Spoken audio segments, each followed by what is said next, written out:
Como siempre, con los mejores colaboradores que nos van a ayudar pues, a analizar esa actualidad palentina, nacional e internacional. Jesús Martín Santoyo, muy buenas tardes, bienvenido. Muy buenas tardes. Un viernes más. Muchas gracias por tu invitación. Y además tenemos que dar la bienvenida pues, a un nuevo contertulio que se estrena hoy con nosotros, que es su primer día. José Luis Araujo, muy buenas tardes, bienvenido. Muy buenas tardes, muchísimas gracias por esta primera vez. Y muchísimas gracias también por aceptar la invitación de la 8 Palencia para participar en la tertulia. Y lo hace, pues, desde luego, pues, acompañado también, lo hace muy bien acompañado Carlos Hugo Sanz. Muy buenas tardes. Muy buenas, además encantado de estar en el bautizo televisivo de José Luis, así que le hace uno un poco mayor ya, porque ya va pasando gente nueva y uno se va quedando de los más veteranos, pero oye, genial. También es un orgullo, ¿eh? También, pero y una responsabilidad. Pero oye, yo encantado de saludar a nuevos contertulios y de intercambiar ideas. Pues eso es lo que vamos a hacer en este ratito. Les pedimos a todos ustedes que están desde casa pues que nos acompañen, porque tenemos muchos asuntos que afectan, y vamos a empezar por ahí, a los vecinos de una zona de la capital, en concreto al otro lado de las vías, porque pues Adif ha comenzado a trabajar por la noche en esas obras de la alta velocidad. El Ayuntamiento a principios de semana ha conseguido paralizar las obras, pero luego los trabajos han continuado y eso les impide descansar, y los vecinos piden que se actúe de una forma inmediata. ¿Qué hacemos nosotros ahora? ¿Cómo se detiene esto? Sí, el Ayuntamiento y los partidos políticos están aquí. ¿Con esto se puede vivir? Esto es una auténtica vergüenza. Que venga alguien y lo pare.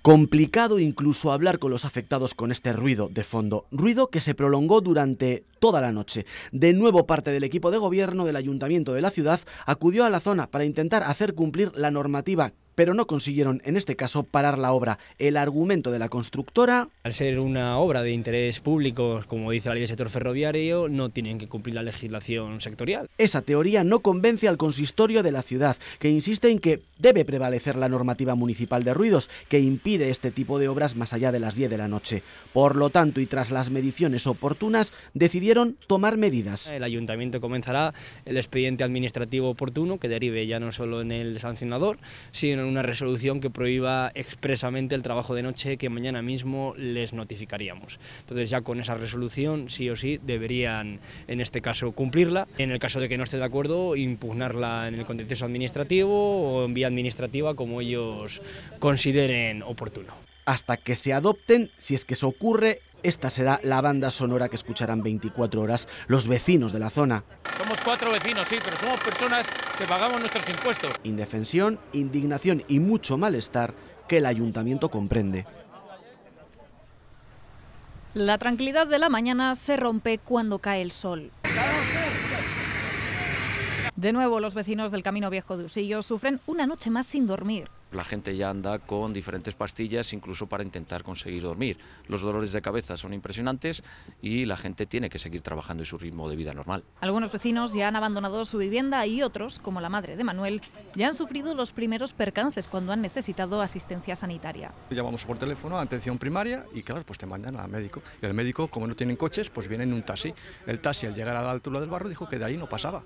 Y la doctora dijo que andando no venía. En estas casas también viven niños, como el hijo de José María, de tan solo 7 años. Con pesadillas, porque ahí saltan piedras a las casas, a los cristales. Han organizado un peculiar concurso de pancartas al que invitan a los que consideran los responsables de la anterior legislatura.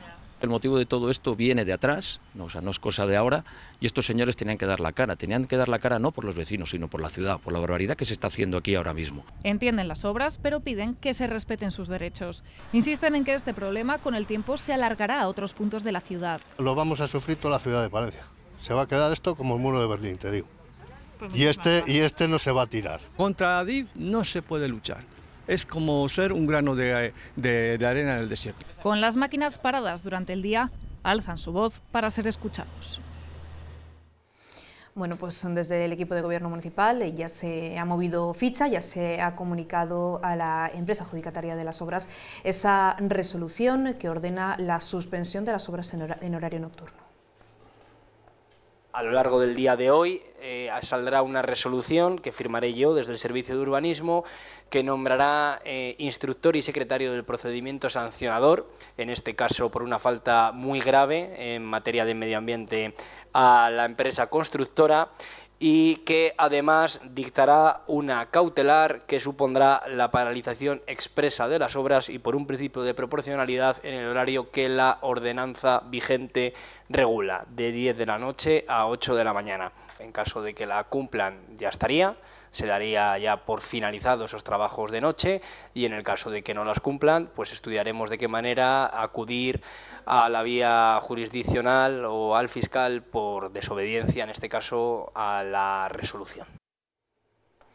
Carlos Oco, pues empezamos con usted, sobre todo también por ese seguimiento, ¿no? que su trabajo le ha obligado a hacer de este asunto. No sé cómo lo ve, si entiende a los vecinos, si también entiende el interés general de las obras. Es un tema muy complejo porque hay dos partes. una es la proximidad que hay de ese salto de Carnero, ¿no? Que se llama así, mucha gente a lo mejor no sabe lo que es, pues la infraestructura que tiene que sortear las líneas actuales que hay, que van entre otras a León, que van a Santander, y que tiene que cruzar por encima de ellas para que es por donde va a ir la alta velocidad a Cantabria, ¿no? Entonces, claro, se parte de un problema de base, y es cuando se diseñó ese trazado, el ayuntamiento, que entonces estaba gobernado por el Partido Popular y por Ciudadanos, no presentó ninguna alegación. Entonces, cualquier posibilidad de haber alejado esa infraestructura, esos pilotes, esa pasarela de las viviendas de los vecinos del Camino Viejo de Usillos, pues se perdió en aquel entonces. Entonces están pagando, sobre todo los vecinos, las consecuencias de aquel fallo, de aquel error que tuvo el ayuntamiento, y que es cierto que los vecinos tienen razón en reclamar explicaciones, porque yo creo que nos han dado las suficientes. ¿En qué nos encontramos ahora? Bueno, pues que efectivamente yo estaba allí las dos noches y no me imagino lo que tiene que ser que a las 2 de la mañana comience a trabajar esa máquina. Creo que ahora van a ser 2 además, y hasta las 6 de la mañana estén completamente haciendo ruido. O sea, es para volverse loco, porque es cierto, es que supera, y así además lo ha medido la policía local, supera los niveles de ruido permitidos. ¿Qué ocurre? Pues que Adif se agarra a lo que ha hecho en todas las ciudades, es decir, él considera que solo se rige por la ley del sector ferroviario, que tiene derecho y legitimidad para hacer ese tipo de obras, molesten a que molesten, y como es una vía de alta velocidad, como es una obra de interés general, pues no hay que, porque un ayuntamiento, y más uno pequeño como este, no tiene, según ellos, legitimidad para pararlo. Hemos hablado con Adif y ellos nos dicen que no quieren ninguna lucha y que ellos no están haciendo nada por que no hagan en otras ciudades, ¿no? Pero sí que es cierto que esa molestia a los vecinos existe y va a ser continuada, y es que además solo pueden trabajar por la noche porque tienen que esperar a que pare el tránsito de trenes para poder trabajar en la zona. O sea que tiene que ser de 2 a 6 de la mañana o a 8 de la mañana interrumpidamente hasta que acaben de construir esas pilastras. ¿Solución? Pues no lo sé, al final va a tener que ser un juez. Es decir, el ayuntamiento ha hecho lo que está de su mano, pero al final este asunto se judicializará y habrá un juez, el que será que determine quién tiene razón. No de razón, pero yo creo que razón tienen los dos, tanto Adif como el ayuntamiento. Pero ¿quién prevalece sobre quién? Si es Adif o si, por el contrario, la ordenanza del ayuntamiento, que dice que no se puede trabajar, que no se puede emitir ruidos desde las 10 de la noche hasta las 8 de la mañana, y por lo tanto veremos si un juez, esperemos que pronto, pues se pronuncia sobre el asunto, pero es una situación muy complicada, sobre todo para los vecinos, sobre todo porque hay mayores, porque hay niños, y al final es que les van a echar de allí, porque yo no veo otra solución. Si tienen que trabajar y no hay nadie que lo evite, no van a tener más remedio que marcharse, porque así, tiene razón Pedro Gredilla, que es el representante vecinal, así no se puede vivir. Jesús, ¿cómo lo ve? Al final es un tira y afloja, ¿no? Ahora mismo entre Adif y el ayuntamiento, pero los vecinos de momento pues son los principales perjudicados. Yo creo que es un tema viejo de siempre que hay obras de interés general hay damnificados, ¿no? Es igual que sea para expropiar terrenos, para expropiar fincas, en fin. Lo que ocurre es que aquí chocan dos legalidades que lo que me sorprende a mí que estén encima controladas por la misma administración, porque yo oía en vuestro informativo de la tarde que siendo alcalde de Valladolid Puente, el ministro, consiguió parar esas obras por la noche. No sé si es verdad. En Valladolid sí consiguió parar las carpetas. Aquí hay un ayuntamiento socialista, Adif es una empresa pública controlada por el gobierno, entonces me cuesta que se produzca este choque de legalidades si no se busca una solución. La solución que dice el concejal de que, bueno, que van a crear una resolución con una cautelar, A mí no me convence, ¿por qué? Porque la cautelar el mismo ya se ha puesto un poco el paraguas, igual no se obedece. Y si no se obedece, ¿qué pasa? Pues que van a acabar las obras, no durarán mucho afortunadamente, y luego les darán razón. ¿Y qué significa dar la razón? Pues que van a multar a Adif. Adif pagará, lo pagaremos todos, y los vecinos se han quedado con sus inconvenientes. Me parece lamentable. Lo que pasa es que en España es un país en el que tenemos pocas sensibilidades a los ruidos, porque estos ruidos molestos a partir de cierta hora se producen con demasiada frecuencia en España y no hay forma de pararlos. Me da igual que sea un vecino, que sea una verbena, que sea un botellón, tú te quejas, llega la policía, lo denuncian, pero no se para. Con lo cual, mucho me temo que estos pobres vecinos de la carretera vieja de Usillos van a tener que sufrir las semanas, espero que sean pocas, con ese insoportable ruido que está alterando sus vidas, evidentemente. Un ruido que nosotros hemos visto 10 segundos en esos vídeos y ya es casi insoportable, es difícil hacerse la idea de lo que puede ser eso toda la noche, José Luis. Efectivamente, vamos, que siempre va a ser polémico el progreso por la tranquilidad. Para tú poder avanzar en infraestructura va a generar alguna especie de incomodidad, un poco lo que comentaba Jesús, ¿no? Efectivamente, siempre cuando se realizan obras de envergadura en cualquier parte, hay expropiaciones, hay personas que ocupan esos sitios, entonces llegar a un consenso entre la comunidad, la que es afectada, por lo general, lo que ocurre entre los gobiernos es que reubican a la población en caso de que los estudios que se supone ha debido de hacer Adif, pues bueno, mira, las mejores condiciones por donde pueda ir este tramo, sea más económico, más rentable y todo lo demás, es esta vía, pues toca reubicar en cierta medida a la población. Eso se ha visto a lo largo de la historia siempre. Lo dicen los propios vecinos, ¿no? Que a veces también influye el hecho de que es un grupo no demasiado grande de vecinos y a veces también se nota, ¿no? el hacer más o menos fuerza. Queda por eso igual la idea, no sé la previsión de tiempo de estas obras, pero igual la idea de reubicar a un sector de la población en hoteles de la ciudad durante un tiempo no estaría tan descabellada. Que podría ser, efectivamente. Se paga y se les da una calidad de vida adecuada durante esas semanas. Espero que sean las menos posibles. Lo que no puede ser es dejarles ahí con esa sensación de abandono que tiene este hombre, diciendo es imposible, esto es como un grano al desierto, esto es David contra Goliat, esto es una resignación absoluta a sufrir con niños, con enfermos, con gente mayor, con gente que tiene que trabajar, con gente... Eso es terrible. Además lo decían ellos, ¿no? También que no solo el ruido, sino que, por ejemplo, pues los médicos no pueden acceder a las viviendas. No sé si ha faltado, Carlos, también algo de previsión, porque esto se sabía que iba a pasar, ¿no? Que en un momento u otro esto iba a llegar. Amagaron con empezar en verano las obras y ahí sí que se pararon. Yo creo que reconsideraron un poco el calendario, la programación de las obras y lo dejaron para ahora, pero es cierto, es decir, al final es que es un problema de por dónde va la vía, o sea, y Adif ahí no va a ceder porque ese proyecto está aprobado y además ya un juez en Madrid ha dicho que no se va a paralizar las obras, por mucho que considere el ayuntamiento que si el proyecto del AVE a Cantabria, Palencia Norte, que es el tramo este, ¿no? Que es del que estamos hablando, lesiona o no lesiona los derechos de la ciudad al soterramiento. Es decir, esa es una discusión, un enfrentamiento que se tuvo que resolver hace 2 años o 3 años y que no se hizo. Entonces ahora, por mucho que quiera, me temo que la ciudad va a tener que tragar. Otra cosa es la sensibilidad que tiene que tener una administración como Adif con los vecinos. Es decir, porque es cierto que no es nuevo. Entonces siempre ellos se enfrentan a problemas de que por ahí pasan camiones, pasan coches, pasan vehículos de obra, las molestias son constantes, es trabajos que pues a veces pues eso, sueltan piedras y dan a las viviendas. Es decir, no es una situación porque a nadie se le ocurre vivir al lado de una obra. Es decir, por mucho que tal, nadie elige vivir al lado de una obra. Es decir, no es cómodo. Distinguiendo un poco esto, te das cuenta, Hugo, la ironía que es que justo los que más inconvenientes están pagando por las obras del AVE a Cantabria son los que jamás van a tener AVE. Efectivamente. Los que van a ver de pasar, únicamente. Únicamente, porque aquí no va a parar. De Osorno, de Marcilla, de Alar del Rey, van a verle pasar a distancia y probablemente con el temor que tienen de fundado de que incluso la línea convencional desaparezca. O sea, que son los que están sufriendo todo este trastorno para que luego le vean así como una foto fija, como pasa deprisa y corriendo. Es una cuestión complicada y yo creo que al final, pues eso, o es un juez el que se pronuncia, que yo creo que a lo mejor, hombre, puede ser histórico. Es decir, es cierto que si Palencia como ciudad consigue parar los pies a Adif y que se respete su ordenanza municipal frente a la ley del sector ferroviario, pues puede ser, a lo mejor aparecemos en las noticias por eso. Pero un juez, ¿cuándo? Claro, esa es la historia. Es el problema de España. Un juez, ¿cuándo? Pues claro. Si un juez mañana resolviera, pues lo aceptamos. Claro. Bueno, mala suerte, se acepta. Claro. Pero es que cuando el juez quiera resolver esto, han acabado las obras. Las obras han terminado. Es el problema. Además, todavía se tiene que judicializar, que no se ha judicializado. O sea, claro. Adif puede decir, bueno, pues acepto la multa, lo pago, pero no pago las obras, entonces vete al juez. Algo importante siempre hacer énfasis, desde luego, es la afectación y la sensibilidad que tienen los propios vecinos y la afectación que esos altos ruidos generan en la salud de la población, ¿no? La exposición continua en cuanto a la audición y demás y las consecuencias que eso pudiera dejar. Sí es verdad de que hay experiencias no solamente en España, sino alrededor del mundo.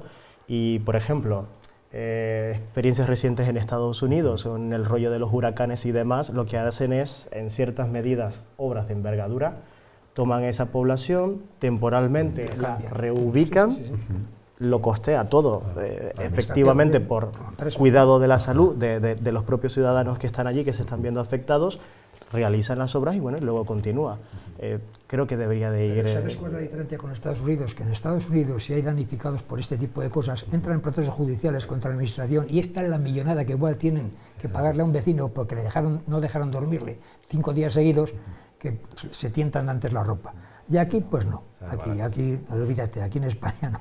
Aquí lo aguantamos. Yo creo que además la multa que pone el ayuntamiento, creo que son 150.000 euros en torno a eso, que eso para Adif, que hace 2 días ha hecho una modificación de un tramo para pagar 10,2 millones más. Es decir, que ni siquiera le saldría barato, pues oye, alojar a esas personas y decirles, mira, pues es cierto, las molestias van a ser, necesitamos que os vayáis 2 o 3 meses a un hotel o a una casa, alquilamos, lo vemos, os facilitamos, pero sí se nota además, las 2 noches que está ahí, se nota cierta confrontación entre los vecinos y la empresa, es decir, quizá porque, bueno, cada uno hace su papel, los obreros tampoco tienen ninguna culpa, ¿no? Pero no se ve ninguna vía de entendimiento entre las dos administraciones, ni siquiera a nivel de la alcaldesa y de los responsables de la subdelegación o de Adif. Es decir, allí fueron, el concejal de urbanismo le dijo, oye, mira, nosotros consideramos que se tiene que parar por esto, y el responsable de Adif dijo, pues yo considero que tienen que continuar por esto, muy bien, buenas noches, hasta luego.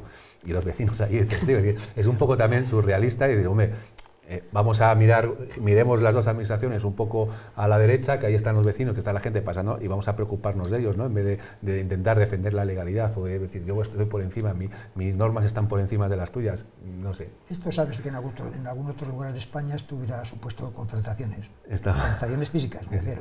Sí. Sin lugar a dudas, esto lo haces notarlo ya en épocas pasadas en el País Vasco, en los años 80. Arden los trenes y arden la vía. Eso sí. Aquí esos pocos vecinos... Son pocos, son 30... Y les va a tocar a los pobrecillos aguantar lo insufrible, vamos. Lo cierto es que, por donde se vea, era algo previsible, porque se sabía que las obras las iban a realizar y que la comunidad estaba allí. Un poco quizás de planificación previa y de visualización de lo que iba a ocurrir. Yo creo que al final los vecinos están como acostumbrados, los ciudadanos en general, a veces a esa impotencia, ¿no?, que les produce ver las decisiones que se toman en los despachos. Hemos visto la alta velocidad también que va a atravesar pueblos del norte de la provincia, que les va a cortar completamente por la mitad, y aunque es un aspecto diferente, pero ellos no entienden a veces las decisiones que se toman desde las administraciones y en este caso imagino que lo mismo, porque estamos viendo las obras de día, las máquinas completamente paradas y de repente pues por la noche empiezan a funcionar. Tiene su explicación porque es para no cortar la circulación ferroviaria, pero los vecinos pues es complicado de entender y más si vives allí, ¿no, José Luis? Y luego en esta obra hay otro condicionante y es que se paga con fondos europeos. Entonces Europa ha puesto una fecha que tiene que estar la obra acabada y claro, entre perder la millonada y molestar a unos pocos palentinos, pues gana el no perder la millonada, lógicamente. Y es triste, pero... Bueno, yo me solidarizo con ellos, no puedo hacer otra cosa porque me da mucha pena. Yo les veo declaraciones en la televisión y digo, esta pobre gente es que, vamos, pues que les veo que han perdido, la guerra está perdida. Y yo creo que la solución que decía José Luis de reubicación temporal, no, evidentemente, no sé si son en hoteles, si les pones un autobús a los niños para que vayan al colegio desde el hotel, intentar transformar lo menos sus vidas, ¿no? Y eso se podría hacer ya, desde ya, se podría gestionar. Sí, hombre, no creo que estemos en época de máxima ocupación hotelera en Palencia. Para unos cuantos vecinos, les pones un hotel, les llevas a los colegios a los niños, la gente va a su trabajo, y que son 2 meses, 3 meses, pues se asume ese gasto, lo asume a ti, evidentemente. Desde luego, pues seguiremos muy pendientes de este asunto, seguiremos muy pendientes de los vecinos del Camino Viejo de Usillos, porque llegará la noche dentro de unas horas y ellos se vuelven a enfrentar a ese tormento, a esa noche llena de ruidos, y lo que buscan pues es una solución, o bien definitiva o bien temporal, para poder continuar con sus vidas y no tener que dejar sus casas. Como saben, la toma de posesión de Nicolás Maduro, de nuevo como presidente del país, sin haber hecho públicas las actas electorales que demuestran su victoria, ha hecho que los opositores y que los ciudadanos se levanten y salgan a la calle. La tensión ante la consolidación del chavismo es máxima y el mundo ahora mismo está mirando a Venezuela con preocupación. También esa preocupación la tienen los venezolanos, esa comunidad venezolana que ahora mismo reside aquí en Valencia. Uno de ellos es precisamente José Luis, que hoy nos acompaña. José Luis, entiendo que muy pendiente, ¿verdad?, de lo que estaba ocurriendo en su país natal. Sin duda alguna, vamos, que estamos súper atentos a todo lo que ha estado ocurriendo. Tampoco es que tengo tanto tiempo acá, digamos, en España, así que muy recientemente he podido vivir directamente lo que ha estado ocurriendo en Venezuela. Es un problema que podríamos decir, en la actualidad, la situación de Venezuela no es un conflicto entre una parte de la población y otra, no. En la actualidad es un problema de la población en general, de cualquier tendencia política y un sistema de gobierno actual que se está imponiendo. Imagino que cuando se ve también desde fuera, no sé si la preocupación es máxima, el hecho de no saber exactamente cómo puede estar la gente de allí. En la actualidad, la verdad, la incertidumbre la manejamos tanto los que estamos afuera como los que están dentro. Yo también he estado dentro durante mucho tiempo y la incertidumbre es la misma. Sí es verdad de que se han visto coartadas las libertades democráticas y de expresión, tanto dentro como fuera del país. Hay que tener mucho cuidado sobre lo que se dice, pues porque cuando la situación está muy tensa, pues bueno, lo que ha ocurrido, ¿no? Hay muchas personas que han sido retenidas, su libertad, han habido distintas maniobras en las cuales, pues bueno, pues se ha coartado esa libertad. ¿Qué está en juego ahora mismo, José Luis, en Venezuela? Yo creo que lo que está ahorita en juego en Venezuela es su impacto, su posición, la que tiene en el mundo occidental. Ya, Venezuela tiene una serie de recursos y una posición a nivel mundial bastante importante, ya, que creo que debería de estar en torno al mundo occidental, por decirlo de alguna forma. Ya. La libertad de los venezolanos, lo que está ocurriendo en Venezuela y lo que ocurre en cualquier parte del mundo, eso se transmite. Y Venezuela fue un país que durante muchísimo tiempo gozó de una democracia en la cual recibió muchísimos asilados, incluso de distintas dictaduras que se desarrollaron en los 70, en los 80 y demás. Un país bastante próspero, receptor de migrantes, y ver cómo todo eso se ha venido abajo. Yo creo que es importante estudiarlo un poco. El día de la toma de posesión de Nicolás Maduro ya hablábamos con José Luis, también con otra compatriota de Venezuela, para saber cómo ellos estaban viviendo esas horas tan críticas en su país. Vamos a recordar lo que decían hace una semana. María Eugenia migró hace 8 años, vivió el declive de su país. Hoy cree que es el principio de un nuevo capítulo de la historia de Venezuela que afronta con sentimientos encontrados. Lo vivimos con mucha ansiedad. Eso no nos quita la fe y la esperanza que tenemos. Es la muestra de un pueblo descontento. El pueblo ya no tiene miedo de salir a la calle.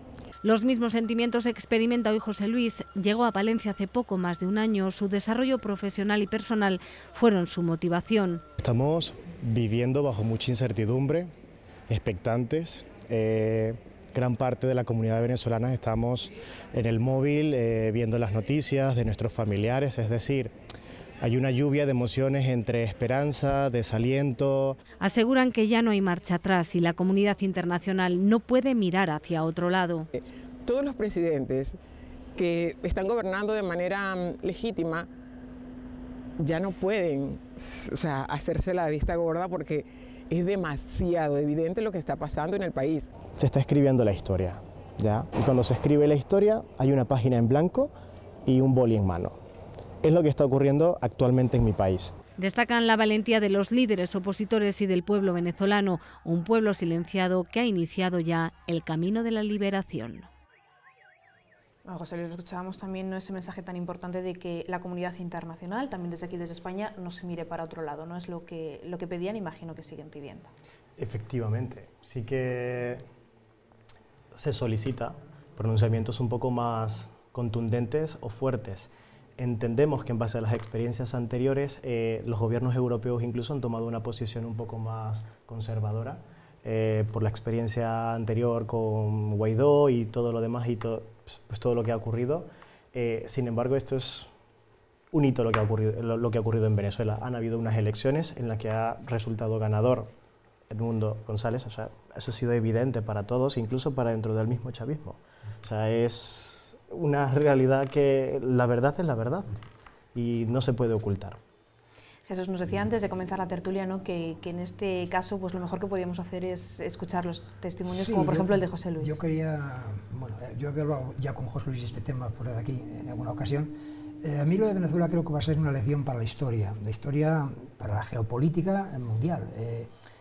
Hay muchas falacias. Se dice, por ejemplo, el régimen caerá porque están solos. ¿Cómo que están solos? ¿Cómo puede decir que está solo un régimen que la apoya China, que la apoya Irán, que la apoya Cuba, que la apoya Rusia? No, están solos dentro de lo que es la órbita de nuestro occidente cómodo.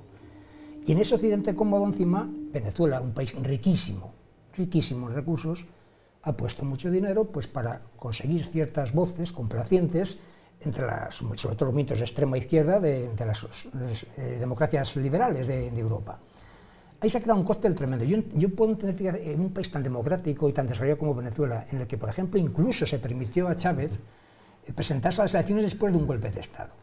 Se le permite porque es un país democrático con una serie de garantías. Y Chávez, al final, como era un hombre pues, con un cierto mesianismo, recordaba un poco a los espadones del siglo XIX, pero era un militar y tal, que tenía una cierta influencia en su pueblo. Pero este que ha llegado ahora, este señor, es Maduro, que es un auténtico patán, perdón, desde mi punto de vista.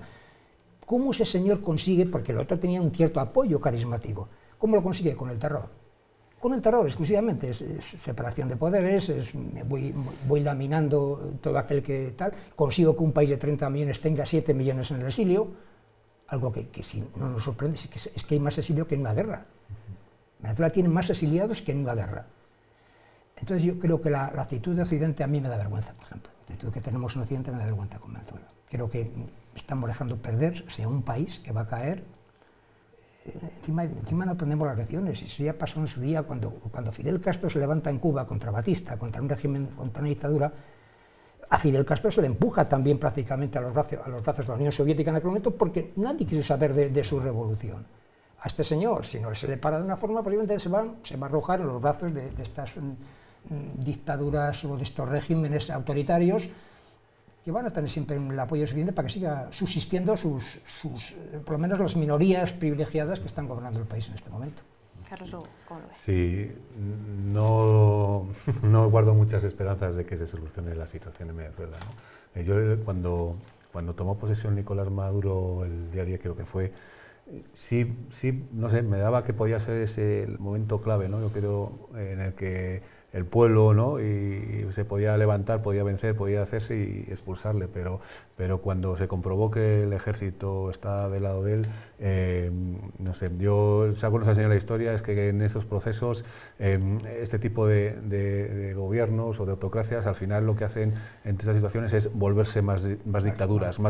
Reprimir más, ser más represores, porque necesitan dar contestación a las protestas y al final lo que utilizan es violencia para callar al pueblo. Yo creo que ese es el camino que ha emprendido Venezuela. De nada ha servido la posición de Brasil, no sé, es que arropados por lo que dice Jesús, ¿no? Arropados por Cuba, arropados por China, arropados por Rusia, claro, él se siente fuerte, es decir, al final él se siente fuerte. Y es cierto, en cierta parte Occidente es muy hipócrita. Es decir, el otro día salió una noticia que estaba Venezuela estaba batiendo récords de venta de crudo a España, y en concreto a la empresa Repsol. Es decir, está exportando más, le estamos comprando más crudo que nunca. Es decir, ¿cómo podemos tener un doble mensaje? Es decir, no, este señor es un dictador, este señor hay que derrocarlo, el ganador de las elecciones es el mundo, mientras compramos, porque lo necesitamos, compramos a exportas su petróleo. Es decir, es una situación muy compleja, en la que estoy seguro de que si Venezuela no fuese el país con la riqueza que tiene, no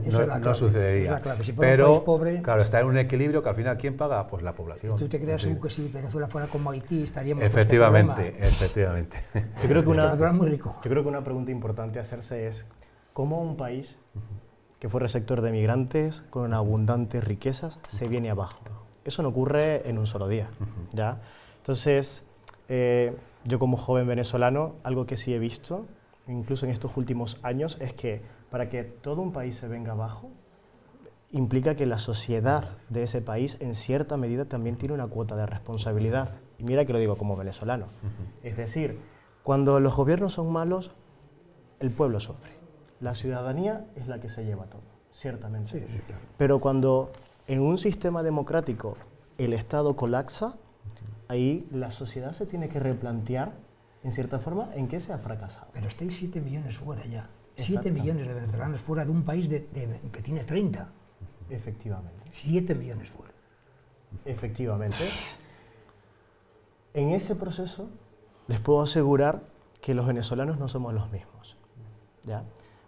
Yo desde que estoy aquí en España, por ejemplo, yo encuentro demasiadas similitudes con Venezuela. Para mí es como si estuviese en una región diferente de Venezuela. El humor, la gracia y características, esto es un poco, bueno, es más frío y demás, pero incluso hasta las formas de pensar compartimos muchísimas cosas. En Venezuela había una seguridad social, un sistema de pensiones, educación gratuita, salud gratuita, que había una gran desigualdad, totalmente cierto. Pero era un país que, pudiéramos decir, tenía todo lo último que podía haber, tanto en Estados Unidos como en Europa, pero al mismo tiempo habían problemas sociales de África o de Haití. Todo en un mismo sitio. Pero sí es verdad que lo que ha ocurrido en estos últimos años es que el pensamiento y la forma de pensar de los venezolanos ha cambiado mucho. Ha cambiado mucho, y una de las cosas en las cuales me atrevo a hacer énfasis es en el valor que en la actualidad muchos de los venezolanos pues, le hemos dado a una cultura del emprendimiento, a una cultura del trabajo y del respeto a lo que es el crear bienes que sean aprovechables para la sociedad, ¿no? Porque Venezuela, en abundantes riquezas, por decirlo de alguna forma, pues los venezolanos en esas épocas pues no nos perdíamos ningún puente, ¿ya? Y eran las vacaciones, y era una comodidad, y todo lo pagaba el petróleo y demás. Todo eso se acabó. Y nos ha tocado, en cierta medida, replantearnos y empezarnos a reconstruir y a ver nuestra propia identidad como venezolanos. La sociedad venezolana ha cambiado. En el proceso, incluso, el sistema de Maduro a nivel económico y demás ha cambiado. A nivel económico, por ejemplo, en Venezuela no se discute sobre que los empresarios son necesarios y hay que cuidarlo y que hay que protegerlo. ¿Por qué? Porque eso quedó tan aniquilado que hasta, por decirlo de alguna forma, ¿no?, el ala de izquierda, el mismo grupo de gobierno de Maduro, tú escuchas a Maduro hablar sobre los empresarios y sobre el emprendimiento y la rentabilidad de las empresas y vas a pensar que es de derecha, ¿ya? Eso ha cambiado en Venezuela incluso, ¿ya? Entonces, ha evolucionado tanto la sociedad que el mismo gobierno lo que está intentando es como yo retengo esos cambios pero me mantengo en el poder, a como dé lugar. Implicando incluso que más de 7 millones de personas salgamos fuera. Sí, el tema es un modelo que de alguna forma está testado ya en otros países. China ahora alcanza unos niveles de desarrollo y bienestar absolutos y es un régimen comunista, sin libertades, pero claro, pero la gente, los chinos viven mejor que hace 100 años. Es que la clave la ha dicho José Luis. Había mucha desigualdad social. Es que cuando un gobierno democrático y hasta próspero no se preocupa de la desigualdad, está abocado al fracaso. Y eso está pasando en Europa. ¿Por qué están surgiendo movimientos de extrema derecha en toda Europa? Pues porque la desigualdad con la que nos hemos acostumbrado a vivir, pero claro, hay una clase media muy amplia, una base social muy amplia, ha dado la espalda a esos problemas de desigualdad, de integración de personas inmigrantes y demás. Eso es el caldo de cultivo para echar abajo una democracia. Y en Europa se está viendo, no será el mismo proceso que en Venezuela seguramente, pero ya se están viendo cambios sociales, por eso, porque los gobiernos en épocas prósperas no quisieron entrar de lleno en solucionar la desigualdad de sus sociedades. Y por desgracia es un camino que vamos a recorrer, me temo que una y otra vez, porque es un ciclo histórico. Es decir, veremos si nos sirve para aprender. Yo creo que no, porque al final lo estamos viendo, ¿no? La sociedad lo que hace muchas veces es replegarse hacia posiciones incluso más extremistas, es decir, vamos a rechazar al que viene de fuera, vamos a dar la espalda, ¿no? Se encierra en sí mismo, ¿no? Trump y Estados Unidos. El primer problema de Europa, saltando un poco de Venezuela a Europa, es que los ciudadanos de Europa, de la Europa desarrollada, hemos dejado de preguntarnos hace tiempo de dónde sale esto que nos permite vivir así. No queremos saberlo. ¿Y esto quién lo paga? ¿Y quién me paga a mí la pensión? ¿Quién paga esto? No, patada a seguir. Y eso es un problema de cultura económica y social de un país. Entonces se crean unas sociedades muy blanditas, los jóvenes muy blanditos, muy acostumbrados a verlo tenido todo y muy poco preparados para el conflicto o para la privación. Y ese es el gran problema que tiene Europa, no España, Alemania, Francia, a niveles extremos. No queremos ver los problemas, queremos vivir bien, otra de gambas, un vermú más los domingos si podemos, y el que venga atrás que apague la luz. Y ese es el problema de una sociedad tan privilegiada como la europea en cuanto a beneficios sociales y a forma de vida, ¿no? Y en general la privilegiada memoria en las últimas décadas. Sí, claro, ha habido guerra, ha habido hambre. El problema es todas las guerras que te puedes imaginar han pasado aquí. Efectivamente, por eso es muy importante durante las vacas gordas hay que acordarse de que también vienen las vacas flacas y de que cuando hay prosperidad se suelen crear hombres débiles. Esos hombres débiles crean tiempos malos, esos tiempos malos crean hombres fuertes y así ha sido. Pero claro, aquí la última gran guerra pasó hace 70 años ya. Entonces 70 años ya son dos generaciones de gente que, bueno, esto, que no lo ha vivido. O sea, evidentemente que mis abuelos sí que habían vivido esas privaciones. Pero ya la gente de mi edad no, ya hemos sido, bueno, fíjate, ya viví yo en los últimos años del franquismo, pero ya era un régimen en el que había una cierta comodidad económica, aunque no hubiera libertades. Pero es que los de ahora, los chavales ya, mis hijos, estos viven no sé, creen que todo eso cae del cielo, sin más, que no cuesta mantenerlo, y no se plantean cómo se mantiene eso. ¿Qué nivel de sacrificio hay que hacer para que no entres en ese ciclo perverso de debilidad que destruye la democracia, evidentemente, a última hora? Eso lo comprendo porque a mí me ha tocado vivir la época de las vacas flacas en Venezuela y ver cómo queda devastado un país y cómo uno se reinventa una sociedad en todo a ello. Y en cierta forma lo que he procurado hacer acá en Palencia es trasladar esa experiencia que he tenido. O sea, yo he tenido que lidiar problemas junto con mis estudios de medicina, problemas de servicios básicos que se deberían de dar por hechos, ¿no? Pero yo creo que parte de la comunidad venezolana, incluso que nos encontramos en España, ¿no? Podríamos seguir aportando bajo esa forma, ¿no? Un poco esas dificultades que nosotros hemos vivido, que no hemos vivimos una parte, algunos, esa prosperidad, pero otros, pues nos ha tocado diferente. Pudiéramos mucho que aportar de igual forma, considero. Nos decía Carlos Hugo pues, que no sabe si ser optimista respecto a la situación de Venezuela. No sé si la comunidad venezolana, tanto en España como aquí en Palencia, o cuando hablan con los venezolanos que todavía siguen allí, ¿esa esperanza se mantiene, se va perdiendo? ¿Cómo están las sensaciones? Yo tengo muchísimas esperanzas, la verdad. Y así lo digo porque lo que fueron las últimas elecciones, antes, para llegar a esas elecciones, la verdad que dábamos por perdido el país, ¿ya? Se daba por perdido el país. Y sin embargo, bajo el liderazgo de María Corina Machado, levantó otro espíritu, otro sentir, ¿ya? Y ahí están los resultados de esas elecciones. Es decir, a estas alturas del partido, decir que no tengo esperanza, viendo que ya las habíamos perdido totalmente anteriormente, y ver cómo se ha logrado inspirar y levantar esa esperanza en cuanto a los valores democráticos, pues yo considero de que eventualmente va a haber aún más cambios en Venezuela. Lo que ocurre, José Luis, es que todo el capital humano que ha huido de Venezuela, gente como tú, jóvenes como tú, titulados, superiores, que ahora estáis defendiendo su beneficio a nosotros, evidentemente. Nosotros nos beneficiamos de tu presencia aquí, como los otros compatriotas tuyos que están haciendo cosas que no hacemos nosotros. Todo ese material, esa riqueza humana, esos van a regresar en su momento. Pues probablemente muchos, algunos sí, pero otros no. Otros ya se quedan haciendo su vida en el país que les ha acogido, crean sus familias, crean sus sinergias y digamos que se pierde para esa riqueza. A ti te han formado en Venezuela, ¿no? Tu país te formó como médico ¿Y de qué le ha servido a tu país que tú te formes como médico si tú estás aquí beneficiándonos a los de Palencia, porque resides aquí, ¿no? Entonces, ese es el peligro de las inmigraciones masivas por motivos políticos, ¿no? O económicos, que se pierde mucho. Está pasando en África igual. Es que cuando ven los africanos que vienen a Europa, sí suelen ser los más preparados. Hay una parte de venezolanos, y es que no los puedo dejar de pronunciar, que están incluso dentro del país, que a nivel político han decidido guardar un silencio, la verdad, y se han dedicado a emprender, a trabajar y a ver cómo.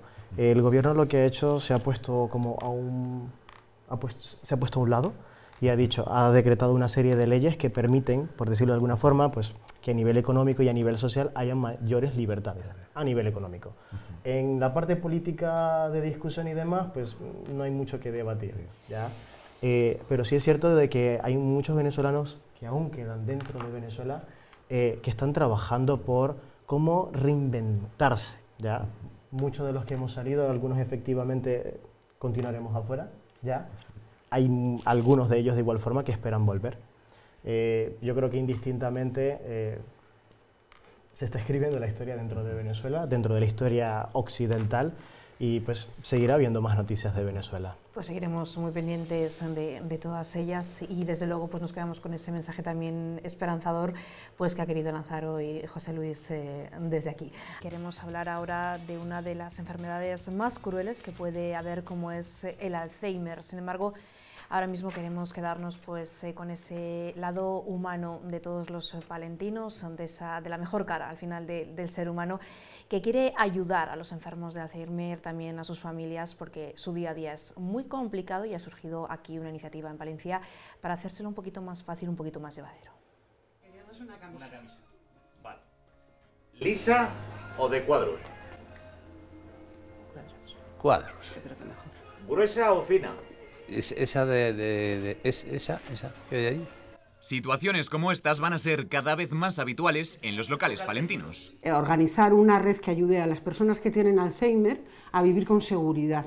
Es realmente hacer una red de seguridad para ellos y para las familias. La iniciativa del Centro de Personas con Alzheimer colabora con 48 establecimientos hasta ahora que se identifican con este logo. Que esta pegatina indica que en esa tienda, o en ese comercio, o en ese establecimiento, les van a atender adecuadamente. Ellos encantados, pero dice, claro, pero ¿y cómo lo tenemos que hacer? Nosotros hemos organizado unas tarjetas donde les damos unas breves instrucciones. Con esta pulsera identificativa se accede al código QR con todos los datos personales de los enfermos de Alzheimer. ¿Dónde está exactamente? Hace una captura y te dice dónde está. Y tú dices, tú le aprietas cómo llegar, te marca el camino y sabes dónde está la persona que lleva la pulsera. Una manera de concienciar a la población de esta enfermedad. Nos vamos a acercar despacio, nos vamos a presentar, le vamos a decir y que si le podemos ayudar. Todo para facilitar la vida de personas como Marcos en estas tareas cotidianas.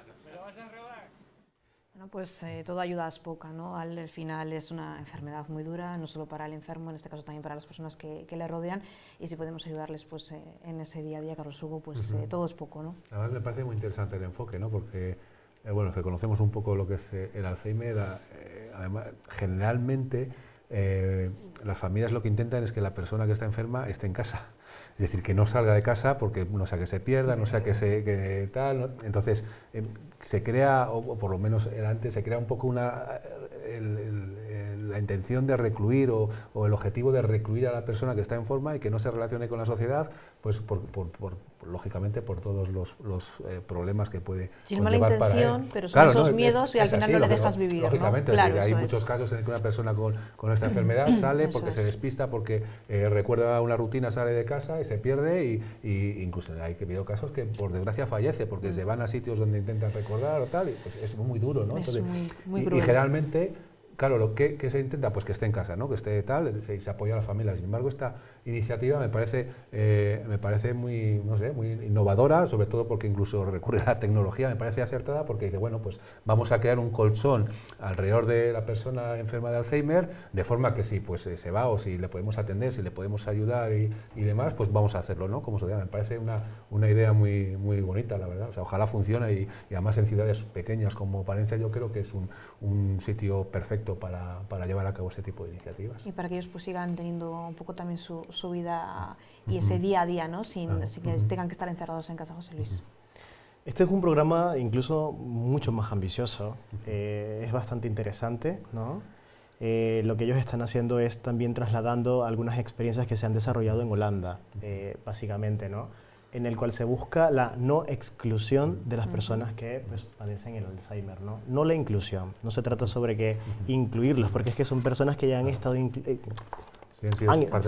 han formado parte de la sociedad, sino de no excluirlas efectivamente, de que estén retenidas, por decirlo de alguna forma, en casa, en un centro, sino que puedan en cierta medida pues, mejorar.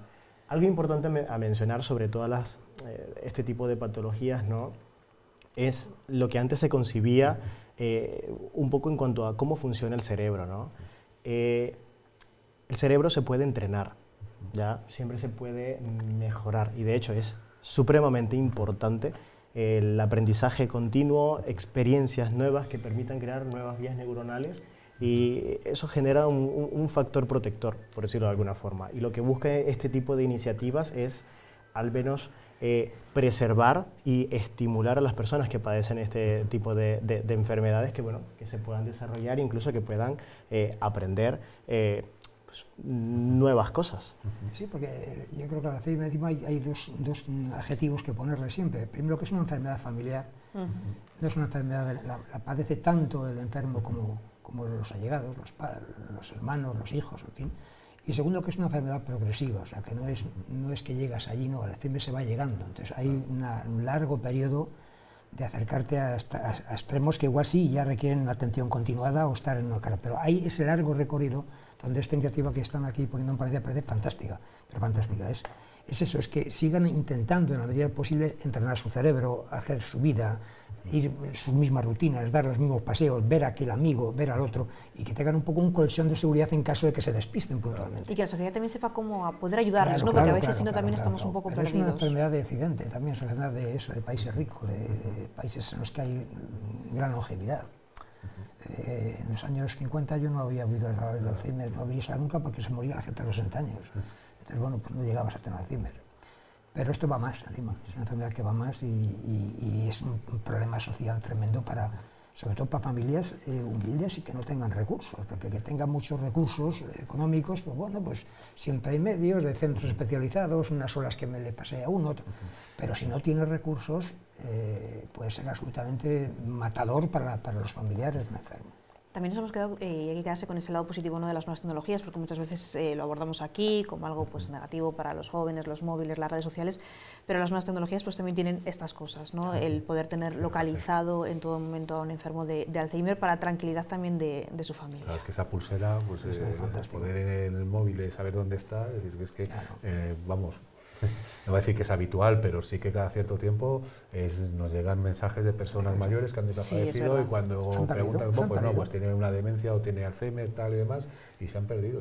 Y muchas veces, además, les encuentran en sitios pues que están vinculados a su niñez, a su juventud, es decir, ellos intentan ir a sitios que les suenen, que reconozcan y demás, ¿no? Es muy complejo el cerebro, ¿no?, a saber dónde hace el clic y para una persona con ese tipo de enfermedad puede acabar, pero oye, si medidas como estas sirven para que vaya deambulando por la calle y si les suene un escaparate, les suene una tienda y entren, aunque solo sea por entrar, para la persona, si ve la pulsera que está allí, que el comerciante está entrenado, está dispuesto y demás, oye, pues incluso UPTU, incluso que le veas despistado. Claro, efectivamente, sí, eso no es nada, mira, pues no tiene la pulsera, pues oye, mira, pues voy a llamar y si no la familia con el móvil y demás, pues sabe perfectamente dónde puede encontrarlo. Me parece fantástica la iniciativa de este grupo de gente. Al final, bueno, pues también nos quedamos con ese lado más humano de todos los palentinos y de esos pasos tan importantes que se van dando pues, para ayudar a los que más lo necesitan y también para todas sus familias.